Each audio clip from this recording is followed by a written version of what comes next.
O Bolsonaro não fez nada de positivo, nada. Ele está aí há 10 meses e tudo que ele fez é detestável, a gente tem que criticar. Não é bem assim. O problema é que o governo é tão, mas tão odioso, eu vou explicar isso para vocês, que fica difícil defender. Salve galera, eu sou Maurício Ricardo, inscreva-se no meu canal, ative as notificações, dê seu like ou o seu dislike, um comentário que é muito importante. Esse é um vídeo muito especial porque eu tô comemorando nossos primeiros 100 mil inscritos. Todos vocês são muito bem-vindos. 100 mil é um marco super importante aqui no YouTube. Eu vou ganhar mais uma plaquinha para colocar na minha parede. E eu nunca imaginei, quando eu montei esse vlog, que em tão pouco espaço de tempo eu chegaria lá. E aí eu vou entrar no tema desse vídeo e vou fazer algumas reflexões sobre esse vlog, sobre como ele tem se desenvolvido, sobre a evolução da minha maneira de pensar a política durante esse ano de governo Bolsonaro, que foi quando eu resolvi fazer o vlog. Até para te dar um histórico para você que chegou agora e para pegar esses 100 mil e fazer um marco. Bom, quando eu vim pra cá meio expulso do meu canal de animações. Eu tava numa network canadense chamada BBTV e eles falavam pra mim que os meus vídeos de opinião atrapalhavam o engajamento do público nos desenhos animados, porque eram vídeos mais longos falando para público adolescente que não tava nem aí pra política e que aquilo não era legal. E quando eu fazia charge sobre política lá no meu canal, naquela época da campanha eleitoral, eu apanhava muito, porque eu tentei manter a posição que eu sempre tive como chargista de humor político, que era criticar os dois lados, ou os três lados, ou os quatro lados. É político, bordoada. Poder, então, nem pensar. Se é poder, tem que bater mesmo. E foi um susto pra mim gigante quando eu comecei a falar mal de Lula e Bolsonaro naquela divisão, Lula sendo preso, Temer sendo preso. Eu fiz brincadeira do Temer encontrando com o Lula na prisão, depois soltaram o Temer, Bolsonaro falando uma besteira atrás da outra. E eu que já vinha zoando o Bolsonaro desde quando ele era só um folclórico deputado no Rio. Fiz charges em 2008, 2009, falando do deputado Bolsonaro como o escroto homofóbico que ele era na época e que pelo visto ele continua sendo. Era tudo muito normal, mas à medida em que foi crescendo essa coisa de mito, os bolsonaristas me davam um follow, me xingavam, faziam ameaças, até ameaça de morte eu recebi aqui, através dos seus militantes. Nem a questão de política de governo. Se é política de governo, ela é alimentada em redes sociais, não através de leis. Então não é a questão de falar assim, existe uma censura oficial, existe uma incitação da militância contra aqueles que pensam diferente. E aí nesse cenário, gente, realmente fica difícil você elogiar aquilo que está indo bem ou aquilo que é bem sacado. Eu vi uma jornalista feminista, ativista, chamada Bruna de Lara, no Intercept Brasil, que é considerado um órgão de esquerda pelos bolsonaristas, porque é onde está sendo publicada a Vaza Jato, é o veículo oficial do Glenn Greenwald, né? E a Bruna botou lá um artigo bastante interessante nesses tempos políticos, porque ela elogia a atitude do presidente Jair Bolsonaro de vetar a PL 2538/2019, que obriga profissionais de saúde a notificar à polícia a suspeita de abusos contra as mulheres. A Manuela Dávila tinha protestado contra isso no seu Twitter, dizendo: no Dia Nacional de Luta contra a Violência à Mulher, Bolsonaro vetou PL que obrigava hospitais a notificar suspeitas de violência contra a mulher em até 24 horas. Segundo o governo, o projeto contraria o interesse público. No primeiro semestre de 2019, os casos de feminicídio aumentaram em 44%. A Gleisi Hoffmann também publicou coisas nesse sentido. Mas qual que é o argumento da Bruna de Lara? O argumento da Bruna de Lara é que sim, o presidente tinha mais a que fazer isso, porque é muito perigoso para a mulher abusada fisicamente ter seu caso relatado e denunciado compulsoriamente à polícia. Porque normalmente a mulher que sofre uma violência doméstica, ainda mais nos seus primeiros estágios, ela vai ter que voltar para casa e ficar debaixo do mesmo teto do abusador. E se a polícia entrar no circuito nesse momento, aí sim as chances dela ser retalhada, ou do cara fazer uma besteira e ficar transtornado e matar a mulher e matar a si mesmo, são maiores. O artigo é muito legal, vou deixar o link para vocês lerem, porque é um outro ponto de vista que você pode ou não concordar, mas sim, que tem lógica. E eu fiquei pensando, olha só como é que são essas coisas. No texto dela, que é muito coerente, que é muito bem embasado, ela chega a pedir desculpas por estar apoiando o presidente, né? Num ato em que toda a oposição foi contra. Me lembrou um pouco também aqueles tempos em que o PT estava na oposição, que os mais velhos vão se lembrar, em que a oposição não era uma oposição para construir, era uma oposição para detonar o outro lado. Não interessava se a coisa era boa ou ruim para o país, interessava era detonar o outro lado. Só que aquilo era uma postura destrutiva, ruim, negativa para o Brasil, mas na época do governo FHC, que, pelo amor de Deus, nem se compara em termos de perseguição ideológica, em termos de retrocesso social, de pensamento retrógrado, de ódio, discurso de ódio com o governo Bolsonaro.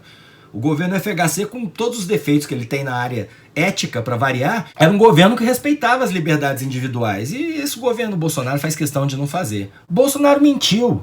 Bolsonaro mente, é isso que é importante dizer. Quando eu comecei esse canal, eu não vim aqui para ser mais um progressista. Eu até brinquei, falei, não, resistência é coisa para chuveiro. Tem no chuveiro a resistência. Eu não vou resistir a nada. Até porque eu tenho um outro lado. Eu tenho um lado assim, eu sou jornalista, mas sou também empresário, sou empreendedor. Eu tenho empresas, eu tenho funcionários, eu tenho uma escola, eu estou investindo numa clínica agora. Tenho um website ainda ativo e um canal que contrata gente. E por que eu estou falando isso? Não porque nós, empreendedores, tenhamos que ser de direita. Não, de forma alguma. É que nós, empreendedores, não podemos torcer contra o Brasil por uma simples razão. Se der merda, gente, é mais gente na rua.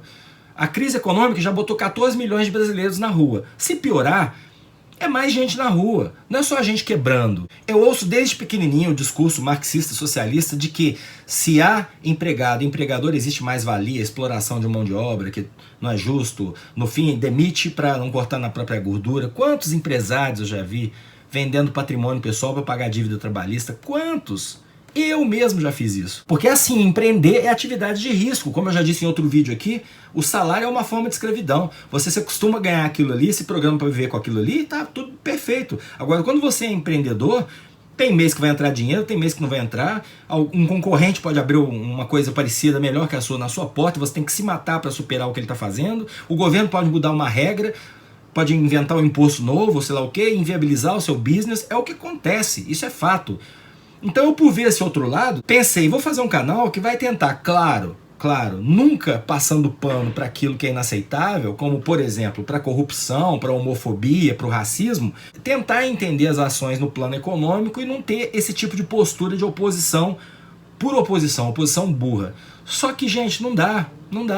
A gente, com menos de 10 meses, chegou num ponto em que não dá para defender o Bolsonaro porque, como eu disse, é um governo odioso.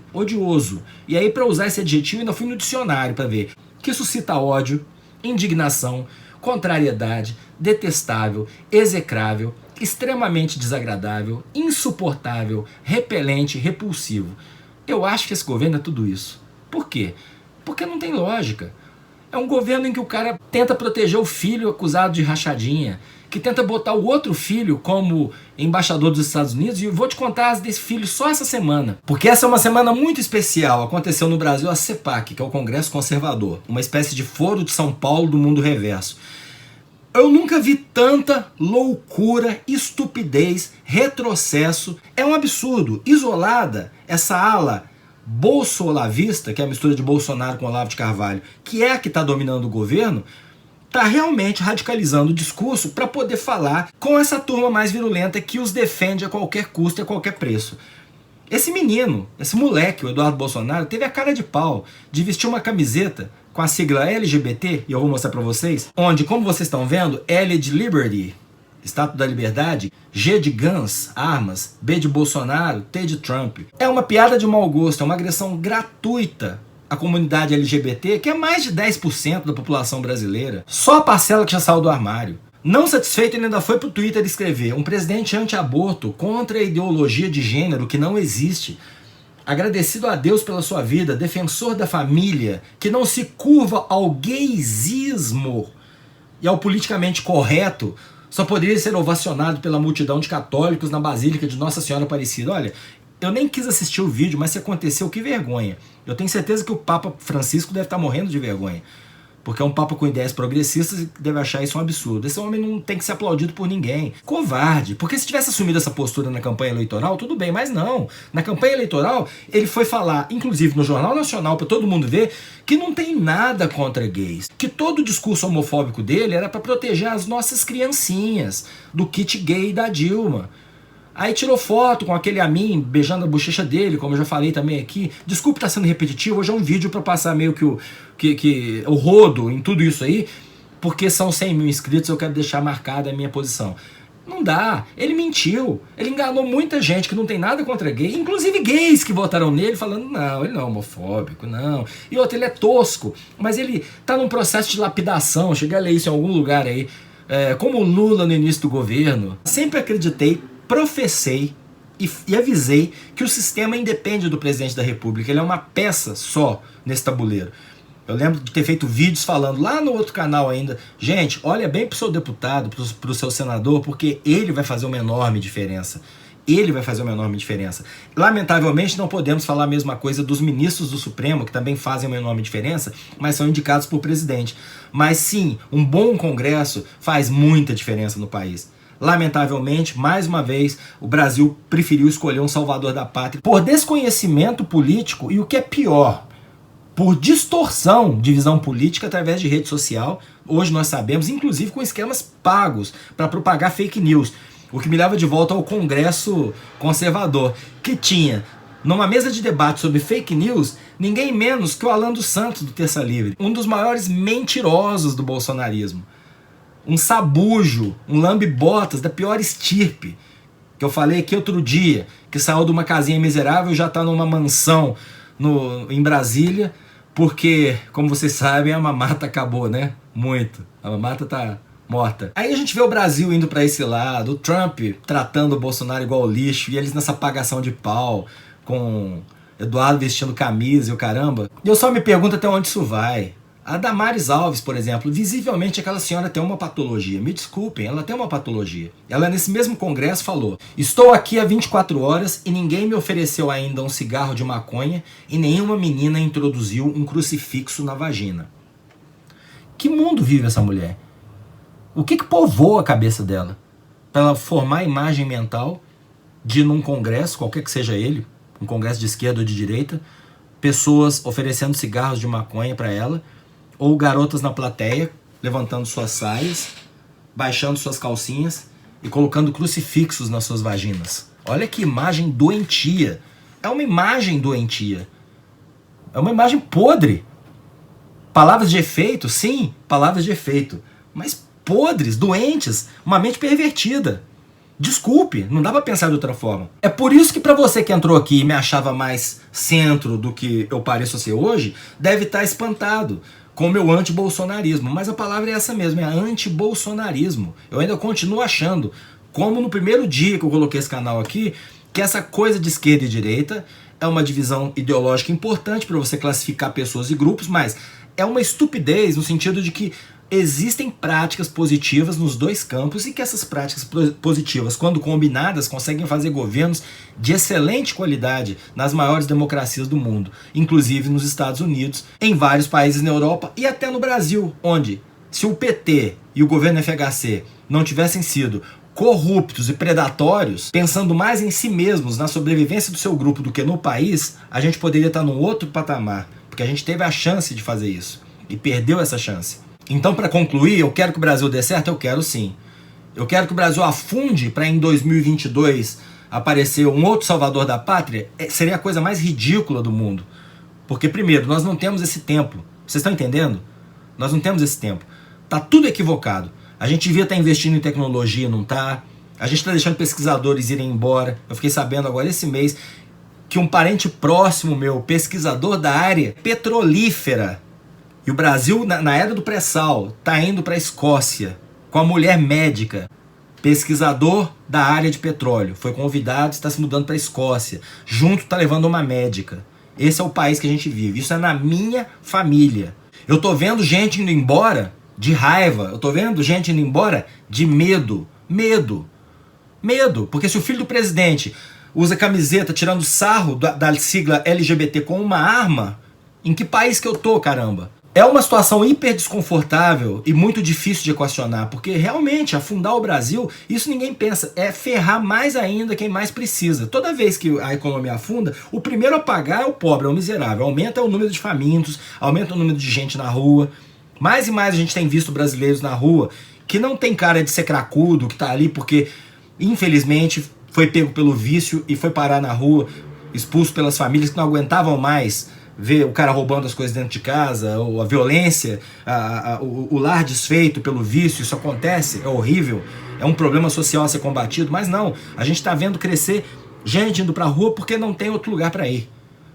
É a miséria mesmo batendo na porta. E enquanto isso, os conservadores fazendo congresso para botar mentiroso ensinando o que é fake news, a defensora da família falando em crucifixos enfiados na vagina, e o filho do presidente que quer ser embaixador vestindo uma camiseta anti-LGBT, assumidamente anti-LGBT, e falando em gaysismo. Indefensável, porque é odioso.